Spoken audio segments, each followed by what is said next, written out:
University cafeteria hummed with a monotonous energy, but for Zahara, the sound was a low, constant drone. A scholarship student from a small, tight-knit community, she was trying to find a quiet corner to eat her lunch, a task that felt impossibly difficult. Every glance, every hushed laugh, felt aimed at her. She adjusted the strap of her backpack, her shoulders hunched slightly, a posture born of trying to make herself small and unseen. At a nearby table, the campus king, Lucas, held court. The star quarterback, whose golden hair and confident smirk were fixtures of every university brochure, was always surrounded by a posse of admirers. He caught sight of Zahara, and a malicious gleam entered his eyes. Well, look what the cat dragged in, he announced, his voice carrying over the den. Lost, little monkey, or just looking for some handouts? A ripple of laughter followed, a cruel chorus that made Zahara's stomach clench. She took a deep breath, her father's words echoing in her mind. Never let their hate become your own. It's their burden, not yours. She clutched her food tray a little tighter, her knuckles white, and tried to walk past him, her gaze fixed on the exit. But Lucas wasn't done. He stood up, blocking her path. I'm talking to you, Simeon. Don't they teach you manners in the jungle? The tension in the room thickened. Students paused, their conversations dying out. Lucas, a predator in his element, leaned in close to Zahara. His voice was a venomous whisper. My grandfather always said your kind only brings trouble. You should be scrubbing floors, not sitting in a college that my family's money helped build. Zahara's body trembled with a mixture of rage and humiliation. She squeezed her eyes shut for a moment, fighting back the hot tears that threatened to fall. But before she could even form a response, Lucas's hand shot out. With a swift, aggressive motion, he swatted her tray from her grasp. The plastic clattered to the floor, and a cascade of pasta, sauce, and salad splattered across her clothes and the pristine white tile.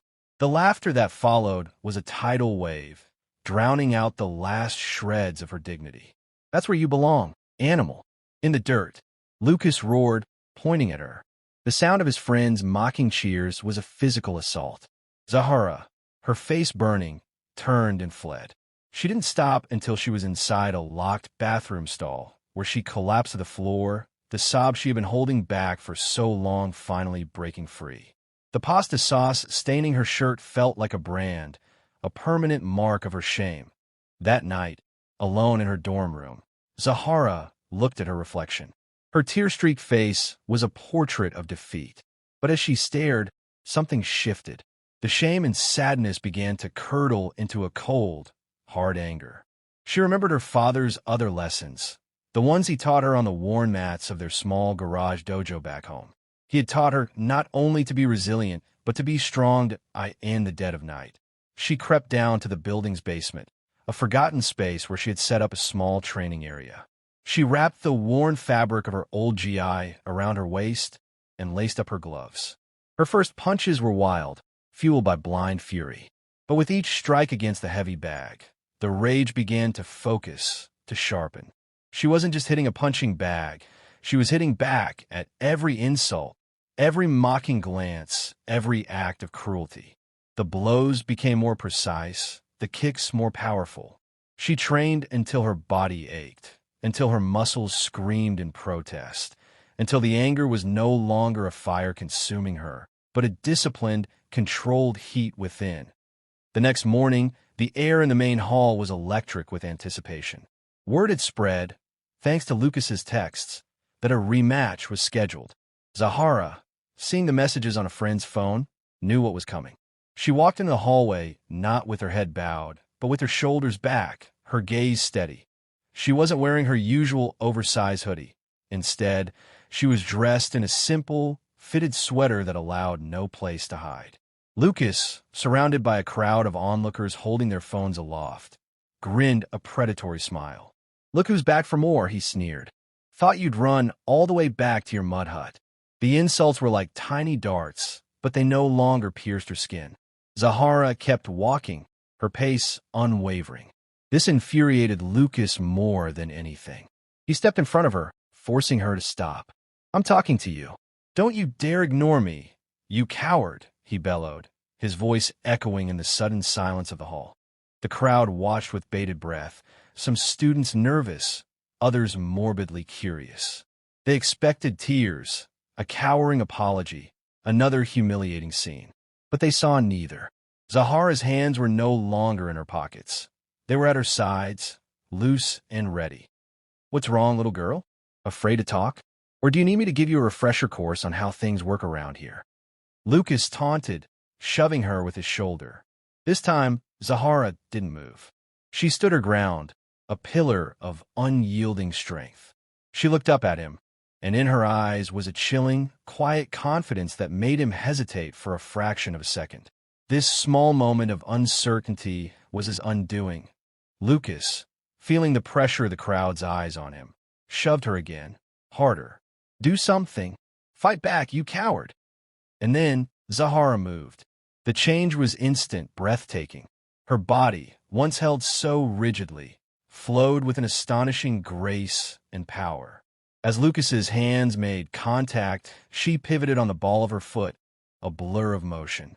She landed a precise, ascending kick that slammed into his wrist, sending his phone flying from his hand.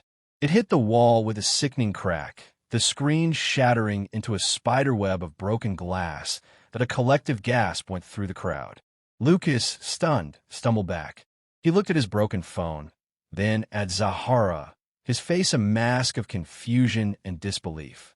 He charged at her in a clumsy, rage-fueled tackle, but she sidestepped him with the effortless grace of a matador.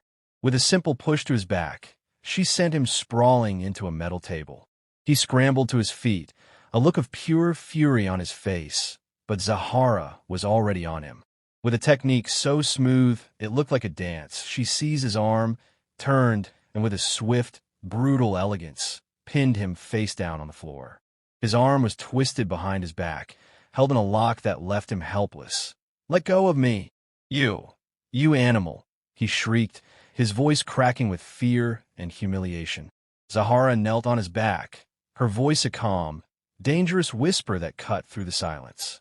"I told you not to touch me. You should have listened." She released him just as quickly as she had pinned him.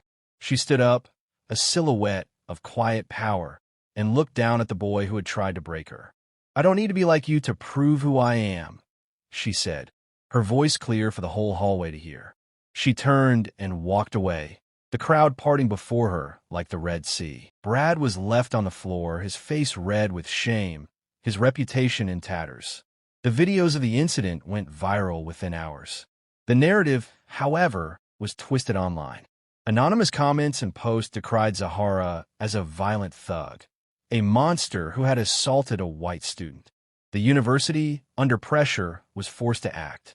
Zahara was summoned to the dean's office, where she found Lucas and his parents waiting. They were a vision of expensive outrage, demanding her immediate expulsion. The dean, a nervous man named Dean Reynolds, looked uncomfortable. "An act of violence, Ms. Diop, is completely unacceptable, regardless of the provocation," he said, avoiding her gaze. "My son was brutally attacked. That girl should be thrown out of this school." Lucas's mother screeched. Just as it seemed all was lost, the door opened. A student named Maria, Zahara's only friend on campus, walked in with 3 other students, each holding a phone. Maria looked at the dean, her voice steady. "We have evidence," she announced. "Weeks of it. Videos of Lucas harassing her, pushing her, insulting her, and screenshots of his group chats planning these shows to..." She held up her phone, showing the irrefutable proof. The dean, his face pale, had no choice but to look. The room fell silent as they watched clip after clip of Lucas's cruelty. The carefully constructed narrative of Zahara as the aggressor crumbled. In the end, Zahara wasn't suspended. Lucas was withdrawn from the university by his parents, and the school promised a full investigation into the matter. Zahara, in the days that followed, walked the halls with a different kind of strength. Students who had once ignored her now smiled and nodded. She wasn't just the girl who had been bullied. She was the girl who had stood her ground, who had found her voice, and whose quiet courage had been heard by the world.